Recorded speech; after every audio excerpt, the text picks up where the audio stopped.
ഷാഫിയെ തൊട്ടാൽ വിവരമറിയും പറഞ്ഞിരിക്കുന്നത് കോൺഗ്രസ് നേതൃത്വം ഒന്നടങ്കം തന്നെയാണ്. പൊതുസമൂഹത്തിൽ അദ്ദേഹത്തിനെ വലിച്ചിഴയ്ക്കാം എന്ന് വിചാരിക്കുകയേ വേണ്ട എന്ന് ഉറപ്പിച്ച് പറഞ്ഞിരിക്കുകയാണ്.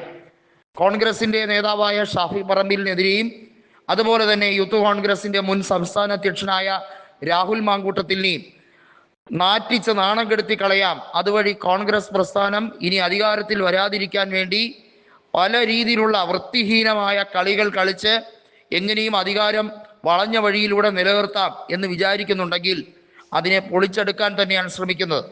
കൽപ്പറ്റ MLA ആയ ടി സിദ്ദിഖ് മാധ്യമപ്രവർത്തകർക്ക് കൊടുത്ത വിശദീകരണം വളരെ വ്യക്തമാണ്.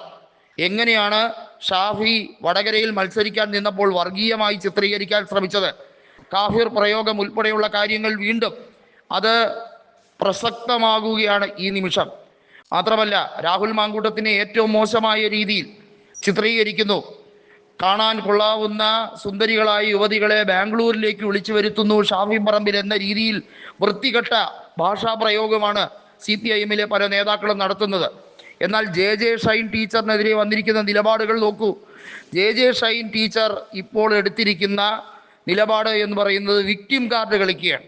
അതായത് അവർ ഇരവാദം ഉന്നയിച്ചുകൊണ്ട് പറയുന്നു താനൊരു സ്ത്രീ ആയതുകൊണ്ട് തനിക്കെതിരെ ഏറ്റവും മോശമായ രീതിയിൽ കോൺഗ്രസിൻ്റെ ചില ലോക്കൽ നേതാക്കൾ പറവേലകൾ കാണിക്കുന്നു എന്നുള്ള രീതി. എന്നാൽ ജിൻഡോ ജോണിൻ്റെ ഭാര്യയ്ക്കെതിരെയോ അല്ലെങ്കിൽ കോൺഗ്രസ് നേതാക്കൾക്കോ ഈ പരിരക്ഷ വരുന്നില്ലയോ? ഇതാണ് ഏറ്റവും കൂടുതൽ എടുത്തു പറയേണ്ടത്. ഇത് യൂത്ത് കോൺഗ്രസിൻ്റെ നേതാക്കളും മഹിളാ കോൺഗ്രസിൻ്റെ സംസ്ഥാന അധ്യക്ഷയായ ജെബി മേത്തറും ഒക്കെ ചോദിക്കുന്ന കാര്യങ്ങളാണ്. അതായത് ഷാഫിയെയും രാഹുൽ മാങ്കൂട്ടത്തിനെയും എന്തിനാണ് ടാർഗറ്റ് ചെയ്യുന്നത്? ഇരുവരും BJPക്കെതിരെ ഏറ്റവും ശക്തമായി ഫൈറ്റ് ചെയ്യുന്ന രണ്ട് നേതാക്കളാണ്. BJPയും CPIM-ഉം കേരളത്തിൽ ഒരേ തൂവൽ പക്ഷികളാണ്. അവരെ CJP എന്ന രീതിയിൽ തന്നെയാണ് അറിയപ്പെടുന്നത്. അവരുടെ രീതികളും പെരുമാറ്റവും ഒരേ രീതിയാണ്.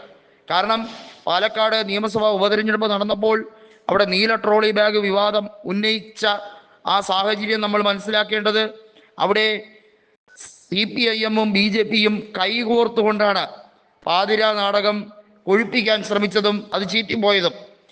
രാഹുൽ മാങ്കൂട്ടത്തിലിനെ അങ്ങനെയൊക്കെ കൊടുക്കാൻ ശ്രമിച്ചിട്ടും അദ്ദേഹം ഒരല്പം പോലും വിരണ്ടില്ല. ഇപ്പോഴും അദ്ദേഹം പാലക്കാട് ടൗണിൽ ഇറങ്ങി നടക്കുമ്പോൾ CPIM-നും BJPക്കും നെഞ്ചിടിപ്പാണ്. മാത്രമല്ല, BJPയുടെ ലോക്കൽ നേതാവായ ഗുണ്ടായിസം കൈമുതലാക്കിയ പ്രശാന്ത് ശിവൻ പറയുന്നത് മാങ്കൂട്ടത്തിന് ഇപ്പോൾ പൊതുമധ്യത്തിൽ ഇറങ്ങി നടക്കാൻ പേടിയാണ്, തലയിൽ മുണ്ടിട്ടാണ് നടക്കുന്നതെന്നാണ്. പ്രശാന്ത് ശിവൻ എന്നല്ല, ഏത് വലിയ തമ്പുരാൻ വന്നാലും പണി പാലും വെള്ളത്തിൽ കൊടുക്കാൻ മാങ്കൂട്ടത്തിലും പാലക്കാടുള്ള പ്രബുദ്ധരായ ജനങ്ങൾക്കും അറിയാം. ഷാഫിയെ തൊട്ട് കളിച്ചാൽ കളി തീക്കളിയാകുമെന്ന് കൃത്യമായി തന്നെ മുസ്ലിം ലീഗിൻ്റെ സംസ്ഥാന അധ്യക്ഷനും പറഞ്ഞിട്ടുണ്ട്. അതുപോലെ തന്നെ മുനവർ അലി തങ്ങളും പറഞ്ഞിട്ടുണ്ട്. ഈ വിഷയത്തിൽ ഇനിയൊരു മുന്നറിയിപ്പില്ല, പ്രതിരോധിക്കാൻ പരമാവധി ശ്രമിക്കും എന്ന് UDF ഒറ്റക്കെട്ടായി പറഞ്ഞു കഴിഞ്ഞിരിക്കുകയാണ്.